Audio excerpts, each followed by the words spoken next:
Archaeological survey of India Thrissur സർക്കിളിന്റെ നേതൃത്വത്തിൽ അന്താരാഷ്ട്ര യോഗാ ദിനം ആചരിച്ചു. കാസർഗോഡ് ബേക്കൽ കോട്ടയിൽ നടന്ന ദിനാചരണം CH കുഞ്ഞമ്പു MLA ഉദ്ഘാടനം ചെയ്തു. Yoga for one earth one health എന്ന സന്ദേശമുയർത്തിയാണ് archaeological survey of India Thrissur സർക്കിളിന്റെ നേതൃത്വത്തിൽ അന്താരാഷ്ട്ര യോഗാ ദിനം ആചരിച്ചത്. കാസർഗോഡ് ബേക്കൽ കോട്ടയിലായിരുന്നു പരിപാടി.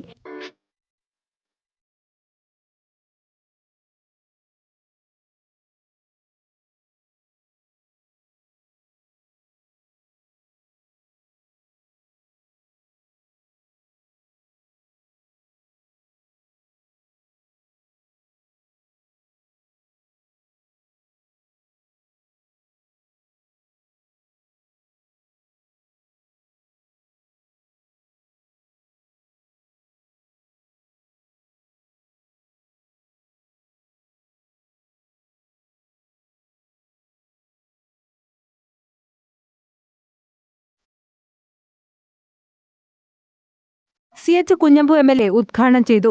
പത്മശ്രീ സത്യനാരായണ ബലേരി വിശിഷ്ടാതിഥിയായി. വിജയകുമാർ S. നായർ അധ്യക്ഷത വഹിച്ചു. പള്ളിക്കര ഗ്രാമപഞ്ചായത്ത് പ്രസിഡന്റ് M. കുമാരൻ, പഞ്ചായത്തംഗം അബ്ദുള്ള എന്നിവർ പങ്കെടുത്തു. News desk Kannur vision.